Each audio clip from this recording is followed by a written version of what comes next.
জয় হিন্দ। প্রায় কয়েক দিন পরে, দেখতে গেলে মাস পেরিয়ে গেছে, মানে প্রায় 3 মাস পরে আমি আজকে ইউটিউবে আবার একটা ভিডিও আপলোড করব। আজকের এই ভিডিওটা যে আমি আপলোড করব সেটা বিশেষ করে মাধ্যমিকের ক্যান্ডিডেটদের জন্যই আপলোড করা হবে, যারা 2026 সালে ফেব্রুয়ারি মাসে মাধ্যমিক পরীক্ষাটা দিবে। দেখো, তোমাদের যে টপিকটা হবে বা সাবজেক্টটা সেটা হচ্ছে ম্যাথমেটিক্সের উপরে। আমরা আগে আজকের যে ভিডিও সেখানে বুঝে নেব যে পাটিগণিত, বীজগণিত, জ্যামিতি, পরিমিতি, এই 4টা ভাগে আমরা টোটাল যে সাবজেক্ট আমাদের যে চ্যাপ্টার রয়েছে তাকে ভাগ করলাম। এবং এই 4টা ভাগে দেখো, পাটিগণিতে কোন কোন চ্যাপ্টার আসবে, বীজগণিতে কোন কোন চ্যাপ্টার আসবে, জ্যামিতিতে কোন কোন চ্যাপ্টার, জ্যামিতিকে আমি 2 ভাগে ভাগ করেছি, উপপাদ্য এবং সম্পাদ্য, এবং পরিমিতিতে কোন কোন চ্যাপ্টারগুলি আসবে সেটা এখানে আমি তোমাদেরকে প্রোভাইড করব। তার সঙ্গে আমরা বুঝবো যে মাধ্যমিকে টোটাল যে 15টা কোশ্চেন থাকে অঙ্কের, 15টা মানে 15টা দাগের কোশ্চেন, তার মধ্যে 1 নাম্বার দাগে কোন চ্যাপ্টার থেকে কোশ্চেন আসে এবং কত নাম্বারের কোশ্চেন, এরকমভাবে তোমাদেরকে আমি কোশ্চেন ওয়াইজ ফ্রেম করিয়ে দেবো যে কত মার্কসের কোশ্চেন কোথা থেকে ক্রিয়েট করা হয়। এবং সব মিলিয়ে তোমরা দেখবা 90 মার্কসের ফ্রেম হয়ে গেছে। কারণ তোমরা জানো 10 মার্কস থাকে স্কুলের টিচারদের হাতে, যেটাকে আমরা ওরাল এক্সাম বলে থাকি, বা কোনো স্কুলে যদি প্র্যাকটিক্যাল ভাবে সেটাকে নেওয়া হয়, অর্থাৎ 10 মার্কস স্কুলের হাতে থাকে, স্কুল তোমাদেরকে 10 মার্কস প্রোভাইড করবে। এবার দেখো, পাটিগণিতে যদি আমরা যাই, চ্যাপ্টার নাম্বার 2 এ আমরা দেখব। চ্যাপ্টার নাম্বার 2 এ তুমি যদি দেখো পেয়ে যাবে সরল সুদ কষা। তোমাদেরকে আমি চ্যাপ্টারসগুলো একটা একটা করে বুঝিয়ে দিই, তারপরে আমাদের আজকের মেন উদ্দেশ্য হবে তোমাদের চ্যাপ্টার ওয়াইজ ফর্মুলাগুলোকে কন্টেন্ট ক্রিয়েট করা। তার মানে তোমাদের চ্যাপ্টার ওয়াইজ যে ধরো সরল সুদ কষায় যে চ্যাপ্টার্সের যে ফর্মুলা আছে সেটা তোমাদেরকে আমি বলে দেবো। হ্যাঁ, অবশ্যই কিন্তু তোমরা এই যে আমি লিখবো চ্যাপ্টার্সগুলো, তোমরা খাতা কলম নিয়ে বসবা, নাহলে কিন্তু যে মনে করো যে হ্যাঁ আমি শুনে নেব, মনে রাখতে পারবো, হবে না। তো চ্যাপ্টার নাম্বার 2 এ কী রয়েছে দেখো, সরল সুদ কষা। চ্যাপ্টার 6.1 এ কী আছে, চক্রবৃদ্ধি সুদ। চক্রবৃদ্ধি সুদ হচ্ছে চ্যাপ্টার 6.1। যদি আমরা চ্যাপ্টার 6.2 এ যাই, এই চক্রবৃদ্ধি সুদেরই আরেকটা আপডেট ভার্সন আছে, সেটাকে বলি আমরা সমহার বৃদ্ধি। চক্রবৃদ্ধি সুদ তো থাকবেই, তার সঙ্গে বলবো সমহার বৃদ্ধি অথবা সমহার হ্রাস, যে কোনো একটা, বৃদ্ধি অথবা হ্রাস। তারপরে আসবে পাটিগণিতের last chapter, that is chapter number 14। সেটা কি, অংশীদারি কারবার। সেটা হচ্ছে অংশীদারি কারবার। এবার তোমাদেরকে আগে আমি এগুলো লিখে দিচ্ছি, তারপরে তোমাদেরকে আমি ক্লিয়ারলি বলে দেবো যে হ্যাঁ কোন চ্যাপ্টার্সের কী মোটিভ রয়েছে। আচ্ছা, একটা একটা করে বুঝিয়ে দিচ্ছি। দেখো, পাটিগণিতে সরল সুদ কষা, সাপোজ তুমি ধরো কোনো ব্যাংক থেকে বা কোনো বন্ধুর কাছ থেকে 100 টাকা ধার নিলা। বন্ধু বললো, দেখ তোকে তো আমি 100 টাকা ধার দিতে পারি, কিন্তু আমারও তো কিছু বেনিফিট লাগবে, তো আমাকে তুই 5% ইন্টারেস্ট দিবি। 5% মানে 100-র মধ্যে 5 টাকা আমি 1 মাস গেলে বেশি নিব। এবার ওটা মাসেও হতে পারে, বছরেও হতে পারে। তাহলে 1 মাস পরে যদি আমি দেই 5 টাকা বেশি, অর্থাৎ 105 টাকা দিব, এটা হয়ে গেল আমার সরল সুদ কষা। 2 মাস পরে দিলে 100-র উপরে 5, তা 2 মাসে 5 5 10, তাহলে 110 টাকা দেবো আমি 2 মাস পরে। এই হিসাবগুলি হচ্ছে সরল সুদ কষায়। চক্রবৃদ্ধি সুদের ক্ষেত্রে কি হয় দেখো, ওই যে 100 টাকার উপরে যে আমি প্রত্যেক মাসে 5 টাকা 5 টাকা 5 টাকা সরল সুদে দিচ্ছিলাম, চক্রবৃদ্ধি সুদ এরকম হবে না। কেন হবে না? চক্রবৃদ্ধি সুদে প্রথম মাসে 100-র উপরে 5 টাকা নিবে, বাট তারপরের মাসে 5 টাকা নিবে না, তারপরের মাসে 100-র উপরে হিসাবই হবে না, 105-এর উপরে হিসাব হবে। তাহলে 5 টাকার বেশি টাকা চলে আসবে। এটা হচ্ছে চক্রবৃদ্ধি সুদ। সেক্ষেত্রে বৃদ্ধি হতে পারে, হ্রাসও হতে পারে, সেটা আমরা দেখব পরে। এরপরে রয়েছে অংশীদারি কারবার। অংশীদারি কারবার মানে 2 জন বা 3 জন, কমপক্ষে 2 জন, কমপক্ষে 2 জন বন্ধু বা 2 জন অ্যাসোসিয়েট মিলে কি করবে, তারা একটা ব্যবসা করবে বা একটা গাড়ি চালাবে, কিছুও করবে, সেখান থেকে 2 জনের মিলে যে লাভ হবে বা ক্ষতি হবে তারা কি করে শেয়ার করবে, সেটা হচ্ছে কোথায় রয়েছে, অংশীদারি কারবারে। এরপরে চলে আসবো আমরা বীজগণিত। বীজগণিত চ্যাপ্টার 1 এ তুমি পাবে এক চল বিশিষ্ট দ্বিঘাত সমীকরণ। এক চল বিশিষ্ট দ্বিঘাত সমীকরণ, এটা হলো চ্যাপ্টার নাম্বার 1। দেখো, চলরাশি একটাই থাকবে। ক্লাস 9-এ পড়েছিলাম আমরা চ্যাপ্টার নাম্বার 5.1, 5.2 থেকে 5.7 পর্যন্ত, যেখানে চলরাশি 2টা এক্স এবং ওয়াই পেয়েছিলাম। অপনয়ন, পরিবর্তিত, বজ্রগুণ, তুলনামূলক, যে কোনো একটা প্রসেসে আমাদেরকে এক্স এবং ওয়াইয়ের মান বের করতে হতো। কিন্তু এখানটা চ্যাপ্টার 1-এ রয়েছে এক চল বিশিষ্ট দ্বিঘাত সমীকরণ। সাপোজ তুমি এমন একটা ইকুয়েশন পাবে, x² - 3x + 10 = 0। এবার তোমাকে বললো যে এখান থেকে এক্সের মানটা বের করো। ভালো করে দেখো, চলরাশি এক্স একটাই, কিন্তু ঘাত দেখো 2। ক্লিয়ার? তাহলে এক চল বিশিষ্ট দ্বিঘাত সমীকরণ। তুমি কিন্তু ক্লাস টেনে এমন কোনো অঙ্ক নাই, আবার বলে দিচ্ছি আমি, ক্লাস 10-এ এমন কোনো অঙ্ক নাই যেখানটায় তোমাকে দুইটা চলরাশি দিয়ে অঙ্ক সলভ করতে হবে, একটা চলরাশি দিয়েই অঙ্ক সলভ করতে হবে ক্লাস 10, এটা খেয়াল রাখবা। ক্লিয়ার? নেক্সট চলে যাচ্ছি আমরা, that is chapter number 5। Chapter number 5 হলো আমাদের অনুপাত এবং সমানুপাত। এইবার দেখো এই অনুপাত ও সমানুপাত এই চ্যাপ্টারটা এতটাই বেশি ইম্পর্টেন্ট, মানে অনুপাত এবং সমানুপাত যদি ভালো করে শিখলা তুমি, এমন একটা চ্যাপ্টার, ইজিয়েস্ট চ্যাপ্টার বলতে পারি বা ইম্পর্টেন্ট চ্যাপ্টার বলতে পারি, যে চ্যাপ্টারটা করলে তুমি সরল সুদ, চক্রবৃদ্ধি সুদ, সমহার বৃদ্ধি, অংশীদারি কারবার মানে ইজিলি সলভ করতে পারবা। মানে শর্ট কোশ্চেনে যদি আসে তুমি এই চারটার কোশ্চেনটাকে তুমি এই অনুপাত সমানুপাতে ডিল করতে পারবা। সো তারপরে আসবে চ্যাপ্টার নাম্বার 9, সেটাতে রয়েছে আমাদের করণী। করণীর পরে চ্যাপ্টার 13-এ চলে আসবে ভেদ। এমনকি অনুপাত সমানুপাত যে চ্যাপ্টার রয়েছে সেটা তোমরা যদি ইন ফিউচারে কখনো কোনো ট্যালেন্ট টেস্ট দাও বা অলিম্পিয়াড এক্সাম দাও বা স্কুলের যে বৃত্তি পরীক্ষাগুলি হয়, এখান থেকে কোশ্চেন ফ্রেম করলেও, শর্ট কোশ্চেন না, এখান থেকে কোশ্চেন ফ্রেম করলেও তুমি অনুপাত এবং সমানুপাত দিয়ে ডিল করতে পারবে, ভেদ থেকে করলেও ডিল করা যাবে। সো অনুপাত সমানুপাত অনেক লিডিং একটা চ্যাপ্টার, যেই চ্যাপ্টার জানাটা খুবই প্রয়োজন। ইন ফিউচারে যদি কোনো পরীক্ষায় বসো তোমরা কম্পিটিটিভ এক্সাম, সেইখানটাতেও অনুপাত সমানুপাত থেকে মাস্ট কোশ্চেন ফ্রেম করবেই। আচ্ছা, এবার চলে আসি আমরা জ্যামিতিতে। জ্যামিতি দুইটা ভাগ দেওয়া হয়েছে, একটা উপপাদ্য একটা সম্পাদ্য। জ্যামিতির চ্যাপ্টারগুলি কী কী রয়েছে দেখো, চ্যাপ্টার নাম্বার 3, 7, 10, 15। আবার বলছি, চ্যাপ্টার 3, চ্যাপ্টার 7, চ্যাপ্টার 10, চ্যাপ্টার 15 এবং চ্যাপ্টার 22। চ্যাপ্টার 3-তে কী রয়েছে, উপপাদ্য নাম্বার 32 এবং 33। আমি একটা একটা করে বলে দিচ্ছি তোমাদেরকে। উপপাদ্য নাম্বার 32-এ কী রয়েছে, উপপাদ্য নাম্বার 32-এ বলেছে একটা বৃত্ত রয়েছে, আমি 32 নম্বরটা আঁকছি, হ্যাঁ, একটা বৃত্ত এবং বৃত্তের কেন্দ্র থেকে ধরে নাও এ আর বি একটা জ্যা, এবার কেন্দ্র থেকে একটা সরলরেখা আসলো, সরলরেখাটা বললো লম্ব, বললো যদি লম্ব যদি হয় তাহলে দেখাও যে এই সরলরেখাটিকে বা এই যে সরলরেখাটা আসলো লম্ব সরলরেখা, এই জ্যাটাকে দুইটা সমান ভাগে ভাগ করেছে, এটা প্রমাণ দেখাইতে হবে। তার মানে যদি কেন্দ্র ও হয় এবং লম্বটা যদি ওডি হয়, আমাকে দেখাইতে হবে যে এডি সমান সমান বিডি, অর্থাৎ এই লম্বটা জ্যাটিকে দুই ভাগে ভাগ করেছে। আমরা বলি ব্যাস নয়, এরূপ একটি জ্যাকে বৃত্তের কেন্দ্র থেকে কোনো লম্ব দণ্ডায়মান হওয়ার ফলে প্রমাণ করো যে এই জ্যাটিকে সমান দুই ভাগে বিভক্ত করেছে। থিওরেম 33 এর রিভার্স থিওরেম। কেন বললাম রিভার্স থিওরেম? দেখো রিভার্স থিওরেম বললাম এর জন্যই, এটা তোমাকে বলে দিয়েছে যে ব্যাস নয় এরূপ কোনো জ্যা এর মধ্যবিন্দু, এটা বলে দিল। এবার মধ্যবিন্দুতে তোমাকে এখানে প্রমাণ করতে হয় যে মধ্যবিন্দু, এখানে বলে দিল মধ্যবিন্দুতে যদি কেন্দ্র থেকে কোনো সরলরেখা আসে, এবার প্রমাণ করো যে এই সরলরেখাটি লম্ব। তাহলে তোমাকে 90 ডিগ্রিটা এখানে প্রমাণ করতে হবে, কিন্তু এখানে দেখো এখানে 90 ডিগ্রি দেওয়া আছে, মধ্যবিন্দু প্রমাণ করতে হবে, এখানে মধ্যবিন্দু দেওয়া আছে, 90 ডিগ্রি প্রমাণ করতে হবে। নেক্সট চলে যাব থিওরেম নাম্বার 34। থিওরেম 34-এ কী বলা হয়েছে, থিওরেম 34-এ বলেছে যে কোনো একটা বৃত্তের কেন্দ্রস্থ কোণ পরিধিস্থ কোণের দ্বিগুণ। ব্যাপারটা কেমন, যদি আমরা কেন্দ্রে কোনো একটা চাপ নিলাম, দেখো এখানে আমরা একটা চাপ নিলাম, এই চাপ দ্বারা, একই চাপ দ্বারা গঠিত যে কোনো একটা বৃত্তের কেন্দ্রস্থ কোণ, মানে এই যে কোণটার মান, এই যে কোণটা পাইলাম, এই কোণটাকে বলি আমরা কেন্দ্রস্থ কোণ। এই কেন্দ্রস্থ কোণ পরিধির উপরে কোনো একটা বিন্দু নাও, এই বিন্দুর উপরে তুমি একটা কোণ বানাও, একই চাপের উপরে পরিধির উপরে যেই কোণ পাচ্ছ তার থেকে ডাবল, অর্থাৎ একই চাপ দ্বারা গঠিত কোনো বৃত্তের কেন্দ্রস্থ কোণের মান বৃত্তস্থ কোণের বা পরিধিস্থ কোণের দ্বিগুণ। তার মানে যদি এই কোণটা 30 ডিগ্রি হয়, এই কোণটা 60 ডিগ্রি হবে। এটা হলো থিওরেম নাম্বার 34।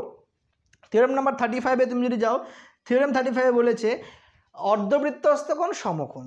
থিওরেম নাম্বার 35 অর্ধবৃত্তস্থ কোণ সমকোণ, অর্থাৎ তুমি যদি থিওরেম নাম্বার 35 অর্ধবৃত্তস্থ কোণ সমকোণ নয়, 37-এ খুব সম্ভবত অর্ধবৃত্তস্থ কোণ সমকোণ, 35, 37 তোমরা আলগা চেক করে নিবা। দেখো অর্ধবৃত্তস্থ কোণ সমকোণ মানে অর্ধেক বৃত্তের উপরে, এটা অর্ধেক বৃত্ত, এর উপরে যদি আমরা কোনো কোণ আঁকি সেটা হয়ে যাবে সমকোণ, মানে 90 degree, as simple as that. এবং থিওরেম নাম্বার 37 বলেছে দেখো একই বৃত্ত চাপ দ্বারা গঠিত সকল বৃত্তস্থ কোণ সমান। তার মানে দেখো এখানে কি ছিল, কেন্দ্রস্থ কোণ পরিধিস্থ কোণের দ্বিগুণ ছিল, এখানটা কি হবে, এখানটা হবে হচ্ছে একই চাপ, এই যে চাপ নিলাম এই চাপ দিয়ে গঠিত যতগুলাই কিনা আমি পরিধিস্থ কোণ বানাই, এই যে পরিধিস্থ কোণ এই কোণটা এবং এই কোণটা সমান, একই চাপ দ্বারা গঠিত সকল পরিধিস্থ কোণের মান সমান। তাহলে এটা 34 হবে, এইটা 35 হবে, 36 সিলেবাসের বাইরে, এটা হয়ে যাবে 37। ক্লিয়ার? যদি এটা 30 ডিগ্রি হয় এটাও 30 ডিগ্রি, কেন? এটাও পরিধিস্থ কোণ, এটাও পরিধিস্থ কোণ। নেক্সট চলে যাচ্ছি আমরা চ্যাপ্টার নাম্বার 10। চ্যাপ্টার 10-এ একটাই দেওয়া হয়েছে, থিওরেম নাম্বার 38 থিওরেম কি বলেছে দেখো। 38 নাম্বার থিওরেম বলেছে কোনো একটা বৃত্তের যদি আমরা এর ভিতরে চতুর্ভুজ বানাইলাম চতুর্ভুজ, বলল বৃত্তস্থ চতুর্ভুজ এর বিপরীত কোণগুলি পরস্পর সম্পূরক। তার মানে যদি একটা চতুর্ভুজের নাম দিই আমি ABCD, বললো এ কোণ আর সি কোণ যদি তুমি যোগ করে পেয়ে যাবে 180 ডিগ্রি। এই দেখো এ কোণ আর সি কোণ যোগ করে 180 এবং বি কোণ এবং ডি কোণ যোগ করে 180, অর্থাৎ এর কন্টেন্ট হচ্ছে এরকম যে কোনো একটা বৃত্তের ভেতরে চতুর্ভুজ, ওই চতুর্ভুজের বিপরীত কোণগুলির যোগফল সম্পূরক। বৃত্তস্থ চতুর্ভুজের বিপরীত কোণগুলি পরস্পর সম্পূরক। এবার যাব চ্যাপ্টার 50, যেখানে 3টা থিওরেম রয়েছে। থিওরেম নাম্বার কত করে রয়েছে?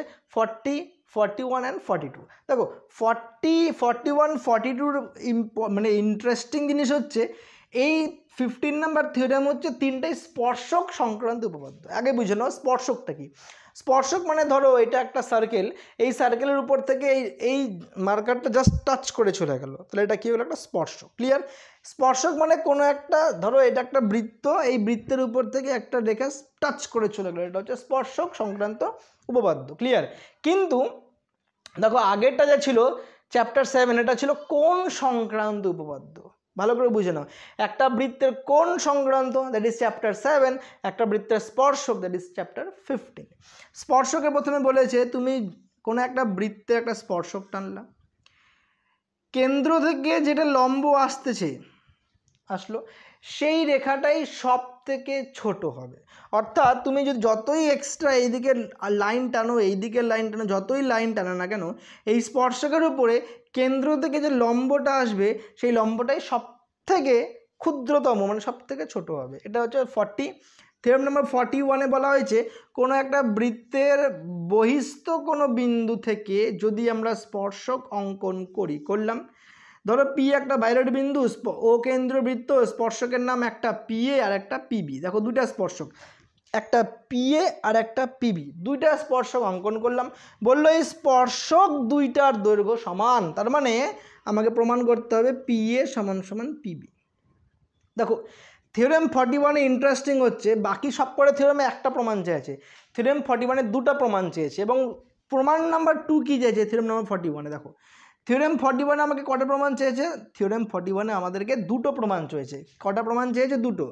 একটা প্রমাণ কি বললো? যে স্পর্শকের দৈর্ঘ্য সমান, এবং আরেকটা প্রমাণ বললো যে এরা কেন্দ্রে সমান কোণ উৎপন্ন করবে। তাহলে কেন্দ্রে কোণ কি করে বানাবে? দেখো কেন্দ্রে এরা কোণ বানাবে, তার জন্য তোমাকে একটা রেখা টানতে হবে এবং এখান থেকে টানতে হবে। তাহলে এই কোণটা দ্যাট ইজ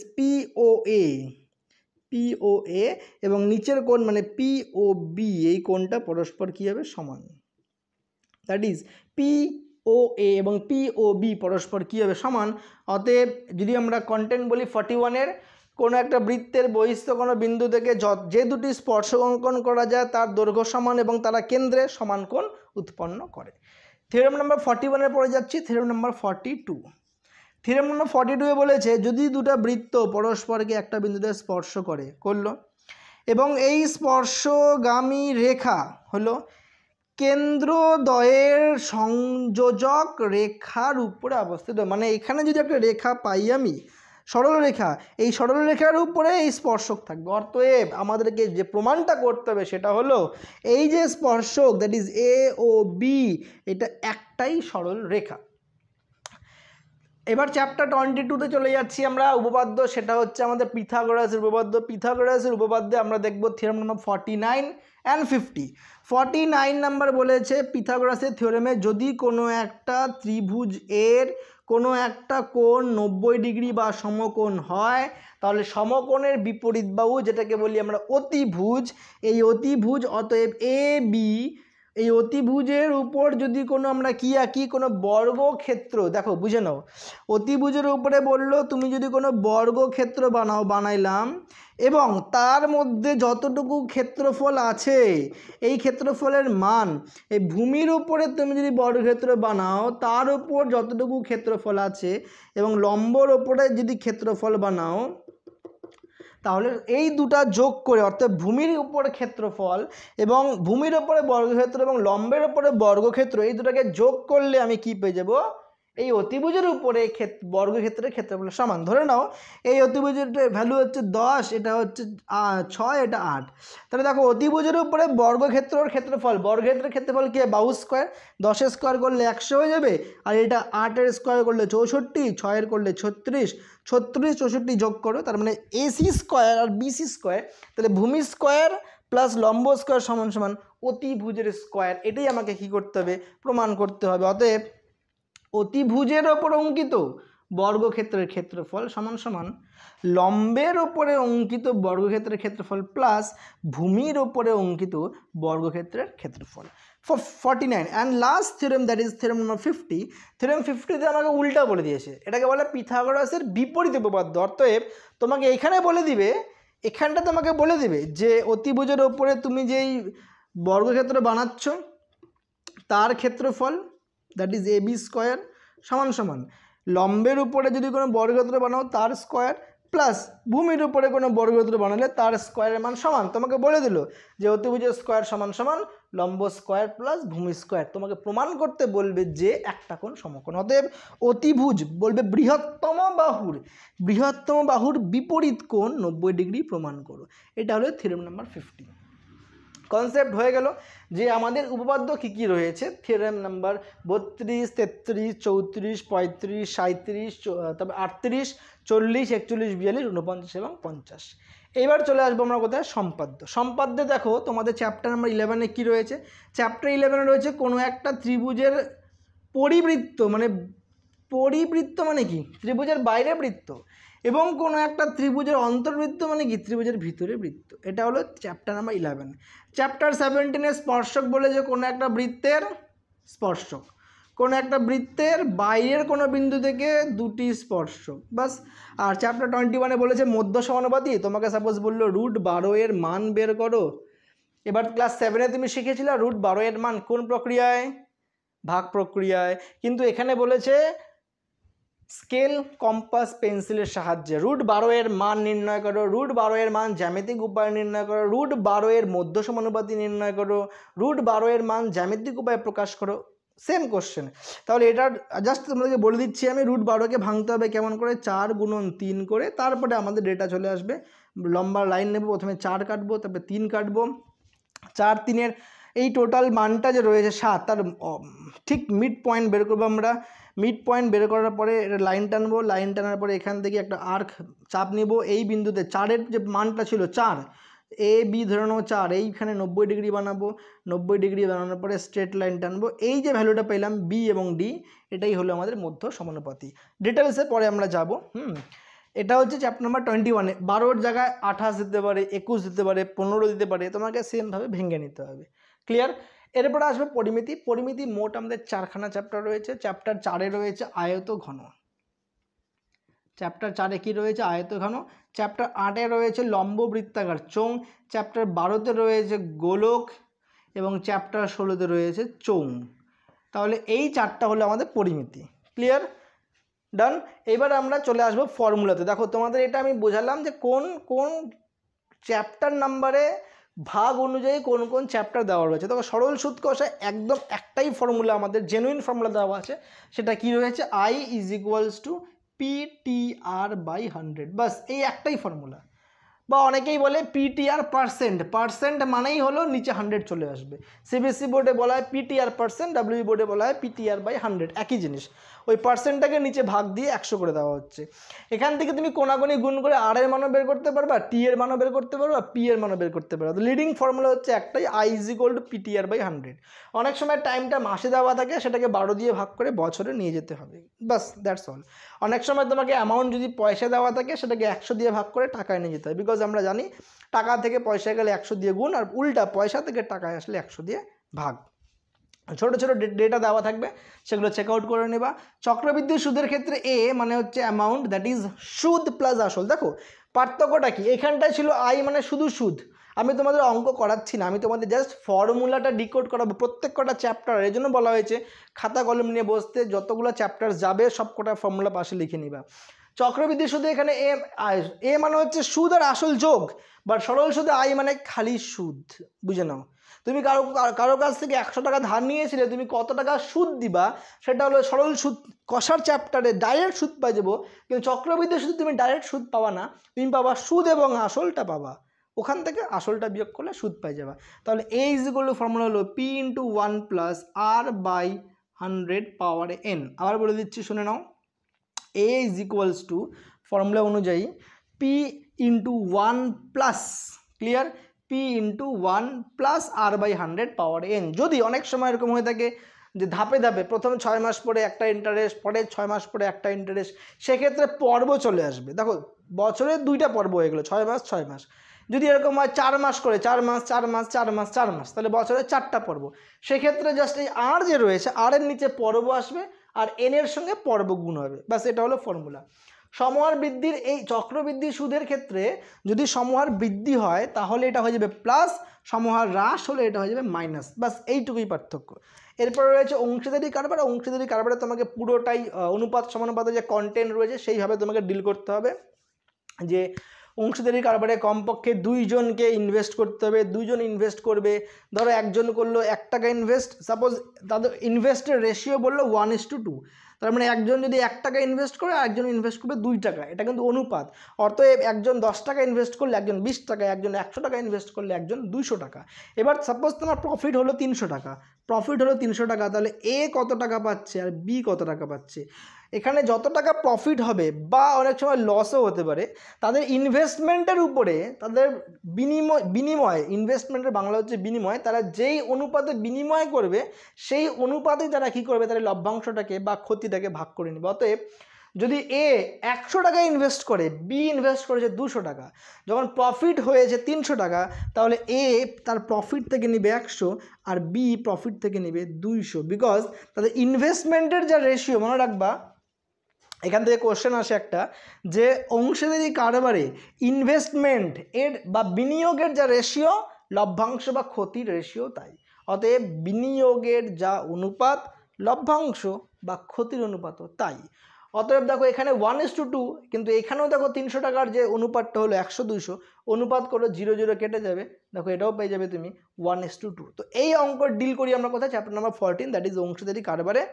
পাটিগণিতের কন্টেন্ট শেষ এখানেই, এতটুকুই হলো পাটিগণিতের চ্যাপ্টার্স, এটাই হলো পাটিগণিতের আমাদের ফর্মুলাস খতম। এবার চলে আসি কোথায় আমরা, বীজগণিত। বীজগণিতে রয়েছে ফার্স্টে একচল বিশিষ্ট দ্বিঘাত সমীকরণ, যেটা অনেকই বড় চ্যাপ্টার, 1.1 থেকে 1.5, টোটাল 5খানা। 1.1-এ রয়েছে বলবে যে এক্স এর মান কত হলে হ্যাঁ এইটি দ্বিঘাত সমীকরণ হবে না, এক্স এর মান কত হলে দ্বিঘাত সমীকরণ হবে। 1.2-এ রয়েছে অ্যাজ ইট ইজ, তোমরা ক্লাস 7 থেকে সলভ করে আসছো, এক্স এর মান নির্ণয় করো। 1.3-তে রয়েছে গল্প, স্টোরি সাম দিয়েছে, ওখান থেকে এক্স এর মান বের করতে হবে। 1.4-এ তোমার ওই শ্রীধরাচার্য ফর্মুলা। শ্রীধরাচার্য ফর্মুলাটা কী ছিল, x is equals two -b plus minus √b² - 4ac/2a। তো প্রশ্ন হচ্ছে আমরা কেন শ্রীধরাচার্য ফর্মুলা শিখলাম, জাস্ট বিকজ যখন কোনো রকমের একচল বিশিষ্ট দ্বিঘাত সমীকরণ মিডিল টার্ম ফ্যাক্টর, বাংলা বলি মধ্য সহগ বিশ্লেষণের সূত্র অনুযায়ী এক্স এর মান সমাধান করা যাবে না, সেই ক্ষেত্রে আমরা শ্রীধরাচার্য ফর্মুলা পুট করে আমরা এক্স এর মানটা বের করবো, সেটা হচ্ছে চ্যাপ্টার নাম্বার 1.4-এ দেওয়া আছে। নেক্সট চলে যাচ্ছি আমরা চ্যাপ্টার 1.5। 1.5-এ আমাদেরকে একচল বিশিষ্ট দ্বিঘাত সমীকরণের সূত্র দিয়ে আমাদের অঙ্ক করতে হয়। সমীকরণটির সূত্র হচ্ছে x² minus of alpha plus beta মানে বীজদ্বয়ের যোগফল into x plus alpha into beta is equal to 0, alpha into beta মানে হচ্ছে বীজদ্বয়ের গুণফল। তাহলে x² মাইনাস বীজদ্বয়ের যোগফল ইন্টু এক্স প্লাস বীজদ্বয়ের গুণফল is equal to 0. Alpha plus beta is equal to -b/a and alpha into beta is equal to c/a. Next চলে যাবো আমরা অনুপাত সমানুপাত। অনুপাত সমানুপাতে তুমি 5.1 পাবা, 5.2 পাবা অ্যান্ড 5.3। 5.1-এ তুমি যদি যাও, তুমি জাস্ট সিম্পল করে একটা টপিক পাবা যে পূর্বপদ কাকে বলে। ধরো একটা অঙ্ক দেওয়া হয়েছে তোমাকে 3:8, তুমি 3-কে কী বলবা, পূর্বপদ, 8-কে কী বলবা, উত্তরপদ বা পরপদ। পূর্বপদটা ছোট এটাকে বলি লঘু অনুপাত, যদি পূর্বপদটা বড় হয় তাকে বলি আমরা গুরু অনুপাত, পূর্বপদ এবং পরপদ সমান হলে তাকে আমরা কি বলি সমানুপাত। তো এই ডিলগুলো রয়েছে 5.1 5.2 এ রয়েছে মধ্য সমানুপাতি বের করো, এক্স এর মান বের করো। আর অনুপাত সমানুপাতের ক্ষেত্রে যখন ধরো তোমাকে 4টা ডেটা দেওয়া থাকবে, এখানে তোমাকে দিয়ে দিল 3 8, এখানে দিল 6 কোশ্চেন মার্কস বা এক্স দিয়ে দিল, তখন এখানটা আমরা এক্স এর মানটা কী করে বের করব সেটা হলো সমানুপাত চ্যাপ্টারে যাবে। এবং 5.3 কোশ্চেন রয়েছে, 5.3 ডিল করবো আমরা। তারপরে রয়েছে করণী সাপোজ তোমাকে বললো √7 এর সঙ্গে কত গুণ করলে রুট চলে যাবে, তো আরেকটা √7 দিয়ে গুণ করে দিব। তো এইরকম কন্টেন্ট রয়েছে করণীর মধ্যে। তারপর রয়েছে ভেদের ক্ষেত্রে আমরা কি দেখলাম, যে কোনো একটা ধরো 10 জন লোক একটা ক্ষেত পরিষ্কার করে সাপোজ 20 দিনে, তাহলে আরও যদি 5 জন আসে 15 জন লোক কয় দিনে পরিষ্কার করবে, তাহলে কী ছিল দেখো 10 জন লোক একটা ক্ষেত 15 দিনে পরিষ্কার করলো বা 20 দিন নিলাম, 10 জন লোক একটা ক্ষেত 20 দিনে পরিষ্কার করলো, তাহলে 15 জন লোক কয় দিনে পরিষ্কার করবে। তাহলে দেখো লোক যখন বাড়বে ক্ষেত পরিষ্কার করতে কম সময় লাগবে, এটা ব্যস্ত ভেদে আছে। তো এইরকম অঙ্ক আমরা ডিল করেছি কোথায়, চ্যাপ্টার নাম্বার 13 দ্যাট ইজ ভেদে। তারপরে আসবো আমরা উপপাদ্য, তো বলে দিলাম উপপাদ্যের কন্টেন্ট সবই শেষ, উপপাদ্য এবং সম্পাদ্যের পুরো কন্টেন্ট আমি তোমাদেরকে ফার্স্টেই বলে দিলাম। আচ্ছা এবার আসি পরিমিতি, চ্যাপ্টার 4 আয়তঘন দ্যাট এক্সাম্পল যদি আমরা যাই, আয়তঘনের এক্সাম্পল তুমি দেখবা দুটো এক্সাম্পল দেখো। আয়তঘনের ক্ষেত্রে আয়তঘনের ক্ষেত্রে তুমি পেয়ে যাবা ঘনক, একটা পাবা ঘনক, একটা পাবা আয়তঘন। ঘনকের এক্সাম্পল লুডুর ছক্কা, এটা হচ্ছে ঘনক। আর আয়তঘন হচ্ছে ইট জুতার বাক্স, এগুলো হচ্ছে কি আয়তঘন। ঘনকের ক্ষেত্রে যতগুলি বাহু থাকে, বা আমরা বাহুটাকে বলি ধারও বলতে পারি, সবকটা বাহু কি আর সমান হয়, কিন্তু ঘনকের ক্ষেত্রে দৈর্ঘ্য প্রস্থ এবং উচ্চতা সমান নাও হইতে পারে, এটা খেয়াল রাখবা। দেখবা একটা ইট, এই যে দৈর্ঘ্য প্রস্থ এবং উচ্চতা তিনটে আলাদা হয়, তাই এটার নাম আয়ত ঘন। কিন্তু ঘনকের ক্ষেত্রে কী হয়, দৈর্ঘ্য প্রস্থ উচ্চতা তিনটাই সমান হয়। ঘনক এবং আয়ত ঘনকের ক্ষেত্রে একটা বড় লিস্ট, মানে পুরো হাফ বোর্ড চলে আসবে ফর্মুলাসের জন্য। সো আমি এখানটায় ইন্ডিভিজুয়ালি লেখা দিচ্ছি না তোমাদেরকে, যখন এই চ্যাপ্টার শর্ট কোশ্চেন করবো তখন তোমাদেরকে বুঝিয়ে দেবো। তারপরে রয়েছে চোং। তোমরা জলের পাইপ দেখেছো, সেটা হচ্ছে একটা চোঙের এক্সাম্পল। গোলক ফুটবল। তারপরে হচ্ছে চ্যাপ্টার 16 আসবে কোণ বা শঙ্কু। কোণ বা শঙ্কু হচ্ছে চ্যাপ্টার 16। তোমরা নিশ্চয়ই বার্থডে ক্যাপ দেখেছো, কলার মোচা দেখেছো, এগুলো হচ্ছে সব চ্যাপ্টার নাম্বার 16, রাইট। সার্কুলার কোণ বা বলি আমরা শঙ্কু বাংলায়, ক্লিয়ার। এটা হচ্ছে আমাদের মাধ্যমিকের কন্টেন্ট। এছাড়াও আমাদের আরও একটা পার্ট রয়েছে, সেটা হলো রাশিবিজ্ঞান। রাশিবিজ্ঞানটা আমরা যদি দেখি, আমি এখানে লিখে দিচ্ছি রাশিবিজ্ঞানটা আমরা পেয়ে যাব চ্যাপ্টার নাম্বার 26, সব থেকে লাস্টে রয়েছে। রাশিবিজ্ঞানে আমরা 4টা টপিক দেখব। প্রথমে দেখব গড়, মধ্যমা, ওজাইভ, সংখ্যাগুরুমান। গড় মিন, মধ্যমা মিডিয়ান, ওজাইভকে ওজাইভ বলবো, এবং একটা সংখ্যাগুরুমান that is mode. Mean, mode, median আর ওজাইভ, এই 4টা আমরা দেখব, ক্লিয়ার। গড়, মধ্যমা, ওজাইভ এবং সংখ্যাগুরুমান।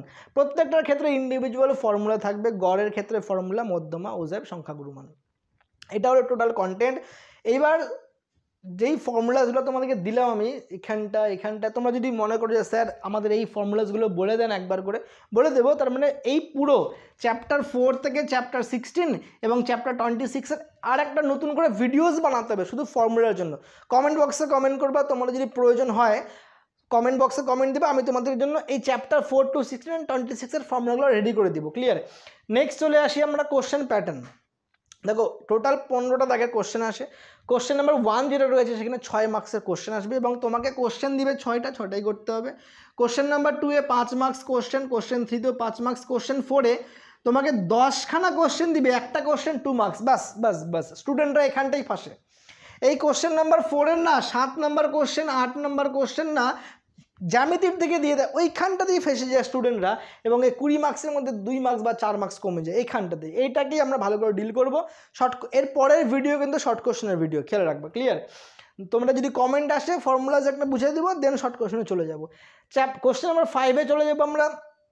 কোশ্চেন 5-এ যে কোশ্চেন ফ্রেম করা হয় সেটা হচ্ছে এইখান থেকে ফ্রেম করবে। এইখান থেকে কোশ্চেন নাম্বার 5-এর কোশ্চেন ফ্রেম করা হয়, দ্যাট ইজ চ্যাপ্টার নাম্বার ওটা হচ্ছে 2, chapter number 2, then chapter number 6.1 and chapter number 6.2 এখান থেকে 5 মার্কসের কোশ্চেন ফ্রেম করে। তারপরে আসবো আমরা কোশ্চেন নাম্বার 6, যেখানে তোমাকে একটা কোশ্চেন অ্যাটেন্ড করতে হবে, 3-1 3 মার্কস থাকবে। কোশ্চেন নাম্বার 6-এ আসলে আসবে হচ্ছে তোমাদের ওই করণ ভেদ চ্যাপ্টার। কোশ্চেন 6-এ আসবে হচ্ছে তোমাদের ওই অ্যাকচুয়াল বিশিষ্ট দ্বিঘাত সমীকরণের ওই লেখা অঙ্কগুলো 1.3 লেসনের অঙ্কগুলো কোশ্চেন নাম্বার 6 থেকে আসবে 3 মার্কস। কোশ্চেন নাম্বার 7-এ কোশ্চেন 7, 8, 9 কোশ্চেন 7-এ আসবে করণী, কোশ্চেন 8-এ আসবে হচ্ছে অনুপাত সমানুপাত, কোশ্চেন 9-এ চলে আসবে উপপাদ্য, কোশ্চেন নাম্বার 10-এ এক্সট্রা থিওরেম, কোশ্চেন নাম্বার 11-এ সম্পাদ্য, কোশ্চেন নাম্বার 12-এ আসবে এখানে তো দেওয়া হলো না তোমাদের কোশ্চেন 12 আসবে ট্রিগোনোমেট্রি পার্ট তো দেওয়া হয়নি তোমাদেরকে, আরেকটা পার্ট আছে পরিমিতির পরে এখানে ট্রিগোনোমেট্রি